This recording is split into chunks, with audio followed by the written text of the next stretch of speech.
Are you also getting sick and tired of being told to trust the science? The science is settled. Quit being a science denier. Well, maybe if someone questioned accepted science a little bit more, this problem wouldn't have happened. 2 decades of Alzheimer's research was based on deliberate fraud by two scientists that has cost billions of dollars and millions of lives. I wonder how many other deliberate frauds are being forced on us, and we're not allowed to question it because the science is settled. The whole point of science is you're never supposed to just trust and accept it. You're supposed to question everything, always. Even ideas that you hold as a universal truth and have held for thousands of years, everything must always be questioned, or else this happens. Last month, the drug company Genentech reported the first clinical trials of the drug crenezumab, a drug targeting amyloid proteins that form sticky plaques in the brain of Alzheimer's disease patients. The drug had been particularly effective in animal models, and the trial results were eagerly awaited as one of the most promising treatments in years. It didn't work. Crenezumab did not slow or prevent cognitive decline in people with a predisposition towards Alzheimer's. Last year, the FDA narrowly approved the use of Aduhelm, a new drug from Biogen that the company has priced so high that it's expected to drive up the price of Medicare for everyone in America, even those who never need the drug. Yeah, that's how socialism works. You foot everyone else's bill. Aduhelm was the first drug to be approved that fights the accumulation of those amyloid plaques in the brain. What makes the approval of the $56,000 a dose drug so controversial is that while it does decrease plaques, it doesn't actually slow Alzheimer's. In fact, clinical trials were suspended in current year -3 after the treatment showed no clinical benefits, which did not keep Biogen from seeking the drug's approval or pressing it astronomically. So if they did this with this Alzheimer's drug, there's no way they'd do this with any other types of drugs, though, right? We could trust them. We can trust the science. They wouldn't play games with our health for their profit. Over the last 2 decades, Alzheimer's drugs have been notable mostly for having a 99% failure rate in human trials.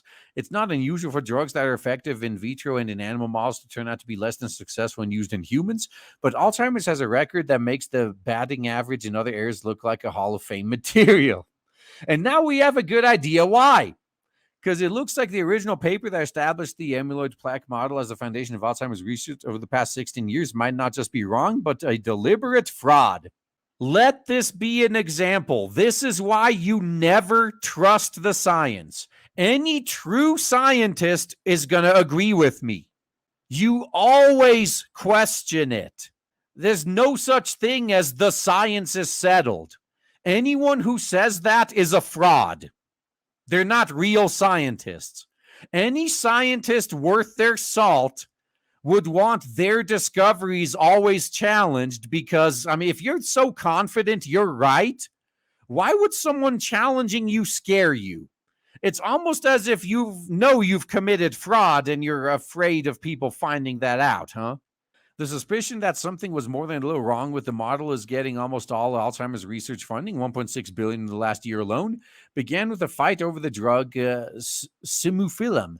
The drug was being pushed into trials by its manufacturer, Cassiva Sciences, but a group of scientists who reviewed the drug maker's claims about simufilam believed it was exaggerating the potential. So they did what any reasonable person was due.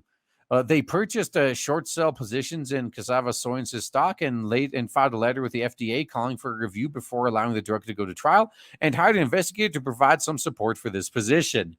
They totally have no conflicts of interest there. As Science reports, it was that investigator, Vanderbilt University neuroscientist and junior professor Matthew Schrag, who tripped over the whole apple cart to discover it wasn't just Cassiva's drug was ineffective.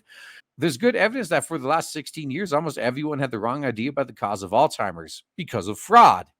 And how many other sciences settled ideas have this same problem, I wonder, that we're not even allowed to question because we get deplatformed? So in current year Nature published a paper titled "A Specific Amyloid B Protein Assembly in the Brain Impairs Memory." Using a series of studies on mice, the paper concluded that memory deficits in middle-aged mice were directly caused by accumulations of soluble substance called AB56. This was a specific form of a group known as toxic oligomers that has been suspected as possible precursors to amyloid plaques. The paper went on to directly connect the condition to cognitive deficits associated with Alzheimer's, independently of other conditions affecting the aging brain. The study didn't come out of nowhere. It only seemed to confirm one of several hypotheses about Alzheimer's that have been circulating for many years at that point. After all, the brains of Alzheimer's patients do contain plaques that can sometimes seriously alter the structure of the brain. Those plaques do contain amyloids. It's not much of a stretch to suggest those amyloids are the primary cause of associated memory loss and dementia. Amyloids cause plaques cause damage, the damage causes Alzheimer's, QED. Except, there's more to this story. That current year -16 paper is primarily authored by neuroscience professor Sylvain Lesnie and was given more weight by the name of well-respected neuroscientist Karen Ash. Both from the robust neuroscience research team at the University of Minnesota. It was Ash who produced a transgenic mice used in the study, which genuinely do appear to have Alzheimer's-like symptoms and that have since been used as the favorite animal models for a generation of treatments. On her website, Ash called the AB56 the first substance ever identified in brain tissue of Alzheimer's research that have been shown to cause memory impairment. Except it's a lie. The results of the study seem to demonstrate the amyloids to Alzheimer's pipeline with a clarity that even the most casual reader could understand. It became one of, if not the most influential papers in all of Alzheimer's research. Wow, so they made it normie friendly, and then this happened.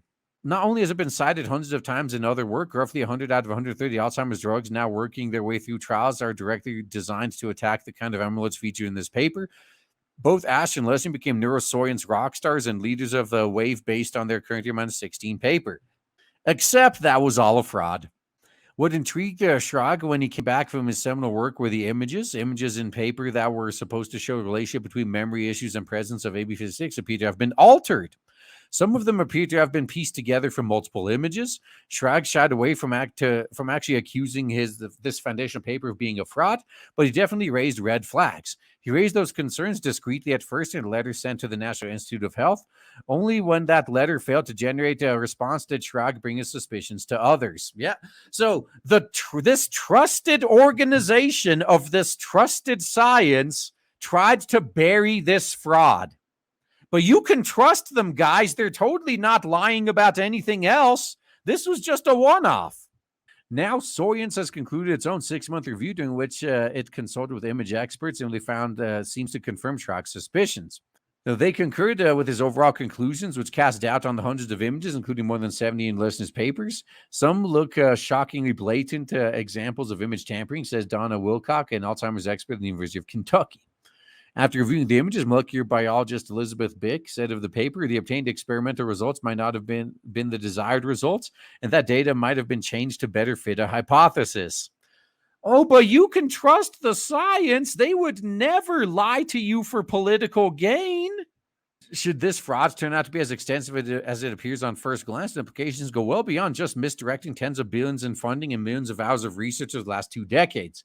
Since the current year -16 publication, the presence or absence of this specific amyloid has often been treated as diagnostic of Alzheimer's, meaning that patients who did die from Alzheimer's may have been misdiagnosed as having something else. Those whose dementia came from other causes may have been falsely dragged under the Alzheimer's umbrella. And every possible kind of study, whether it's as exotic as light therapy or long-running as nuns doing crossword puzzles, may have ultimately had results that were measured against a false yardstick that nobody questioned because they trust the science. This is what trusting the science gets you. In the face of a potential fraud unearthed by Schrag, it's not as if the world has changed overnight. 4 months after Schrag submitted his concern to the NIH turned around and awarded Leslie a 5-year grant to study Alzheimer's. This grant is awarded by Austin Yang, a program director at the NIH's National Institute on Aging. Yang also appears to be another of the co-authors of the current year -16 paper. Oh, the plot thickens. See, if you guys just trusted the science, none of this would be happening. You should have just kept believing the fraud forever.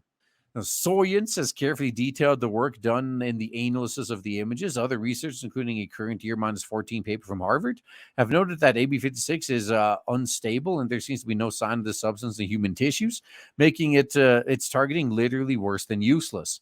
However, Leslie claims to have a method of measuring AB56 and other oligomers in the brain cells that have served as a basis of a series of additional papers, all of which are now in doubt, and they should be. There seems to be no doubt that oligomers may play a role in cognitive impairment. However, that role may not be nearly as direct or significant as the current -16 paper and subsequent papers by Leslie have suggested. It's quite possible that the specific oligomer AB56 might not even exist outside of Ash's transgenic mice. Trust the science, man. You're not supposed to ever question it. Whatever the science decides as fact, like when they determined the earth was flat, just accept it. And it seems highly likely that for the last 16 years, most research on Alzheimer's and most new drugs entering trials have been based on a paper that at best modified the results of its findings to make them appear more conclusive, and at worst is an outright fraud.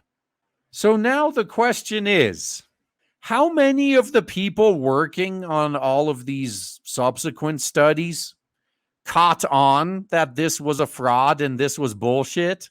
They weren't getting the results they were supposed to be getting, yet they were silenced when they tried to speak up. How many of them just shut up and were complicit in this fraud? All I know is let's just pretend none of this ever happened and go back to trusting the science.